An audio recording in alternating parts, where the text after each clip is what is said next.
This is the story of the Dark Crystal. You can read along with me in your book. You will know it is time to turn the page when you hear the chimes ring like this. Let's begin now. In another time, in another world, gentle Gelflings and simple podlings lived together in peace. Every 1,000 years, the three sons of this world would come together in a great conjunction of blinding light.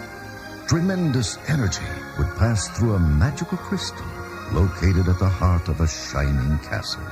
But during the last great conjunction, the crystal cracked, and a single crystal shard broke off and was lost.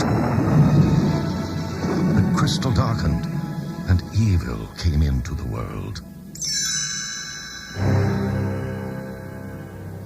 Two new races appeared, the cruel Skeksis and the gentle mystics. The Skeksis took control of the dark crystal and brought unhappiness to the land. An ancient prophecy said that their harsh rule could be ended, but only if a Gelfling healed the crystal. So the Skeksis ordered the death of every Gelfling to prevent the prophecy from coming true. However, the good and wise mystics saved one Gelfling baby, a boy named Jen, and raised him in their hidden valley. Years later, as the mystic master lay dying, he summoned Jen to his side and showed him the image of the missing crystal shard. Jen, soon the three sons will meet again. Find this shard, or else the Skeksis will rule forever. Seek Aughra, keeper of secrets. The shard gave off a clear musical note and disappeared. And the mystic master faded from sight. Oh, Master, I will go where you send me, though I barely understand. So Jen left the valley to find Aughra. At that same moment, in the castle of the Dark Crystal, the emperor of the evil Skeksis also died. No sooner had he dropped his scepter than the chamberlain snatched it up. I should be emperor next. It should be me. The Skeksis general howled. Chamberlain, lay down that scepter! I challenge you to trial by stone! Slaves, bring us the swords! The chamberlain went first. With all his might, he crashed his sword against the trial stone.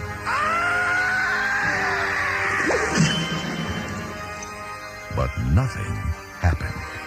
Then the general swung fiercely.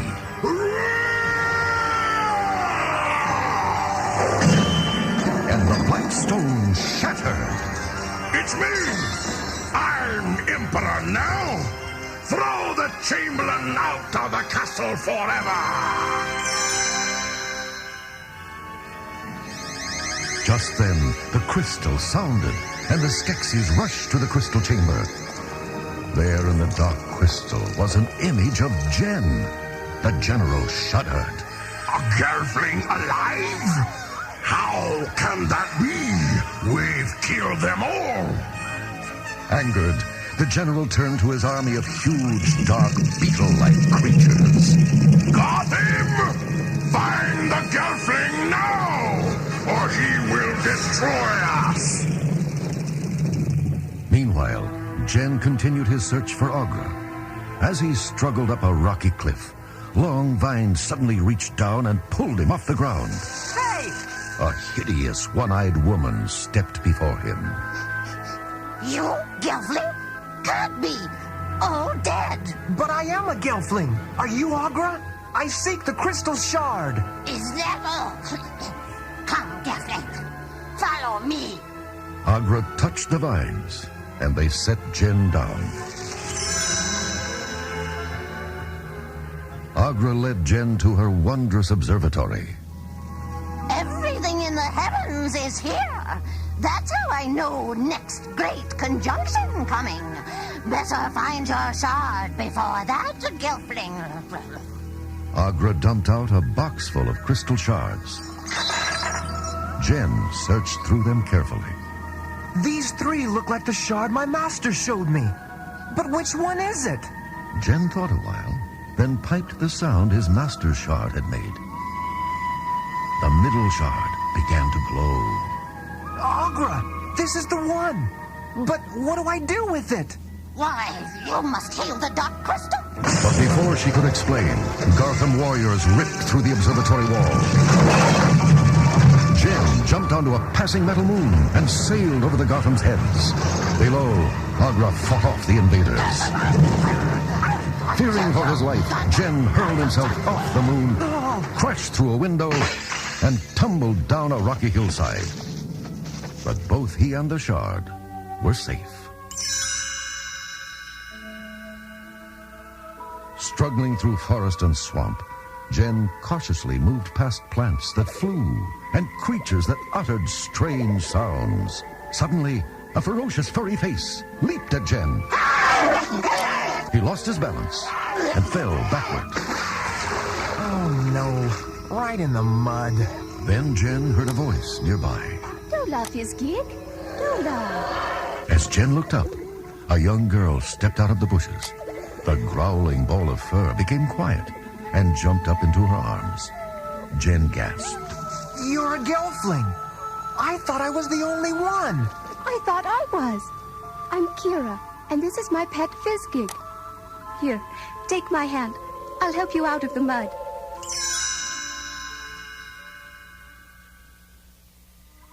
The instant their hands touched, Jen and Kira began to see visions. Jen was frightened. What's happening? We're dream fasting, sharing our memories. The image you're seeing is of me with the podlings who raised me. In an instant, the young Gelflings learned everything about each other.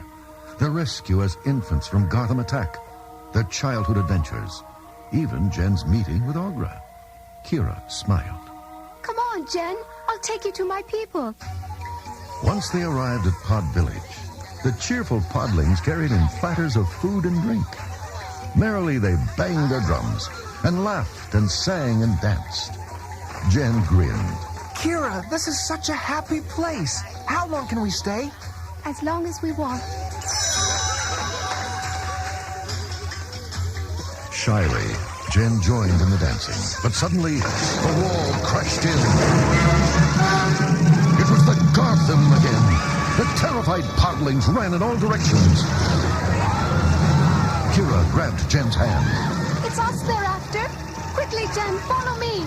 The young Gelflings fled into the forest to escape the horrible Gartham attack. Gasping for breath, Jen and Kira finally stopped to rest deep in the forest near the ancient ruins of the Gelfling civilization. There, Jen discovered a wall covered with strange carvings. Kira, look! It's a prophecy. When single shines the triple sun, what was sundered and undone shall be whole, the two made one, by Gelfling hand, or else by none. A shadow suddenly fell across the Gelflings. It was the Skeksis Chamberlain. Prophecy cause all this trouble. Skeksis fear Gelflings. Bad mistake. Come to castle. Show them you want peace. Please? The Chamberlain reached out to Jen, but Kira pulled him back. No, Jen, it's a trick. Jen fled after Kira into the forest. Now I know what I have to do. I must go to the castle and put the shard back into the crystal before the great conjunction. Look, Kira, the suns are almost touching. Meanwhile, far away, the mystics also watched the three suns drawing closer together. It was time for them, too, to journey to the castle of the Dark Crystal. Jen shook his head. Kira, we'll never be able to get to the castle in time. Landstriders will get us there, Jen. I'll call them. Stenny Tamer. Doba. Two tall, insect-like beasts with long, spindly legs strode out of the woods. Jen and Kira climbed onto their backs. Hang on, Jen. They go fast. In no time, they arrived at the castle, only to find it guarded by Gotham warriors. The Landstriders attacked valiantly, but Jen and Kira were thrown to the ground. The Gotham surrounded the Gelflings at the edge of a deep ravine. Kira wrapped her arms around Jen and jumped. But instead of falling, they floated safely downward. Kira, you have wings. I don't have any. Of course not. You're a boy. At the bottom of the ravine, they entered the castle through a dark and foul-smelling underground passage. Strange creatures scurried along the ground.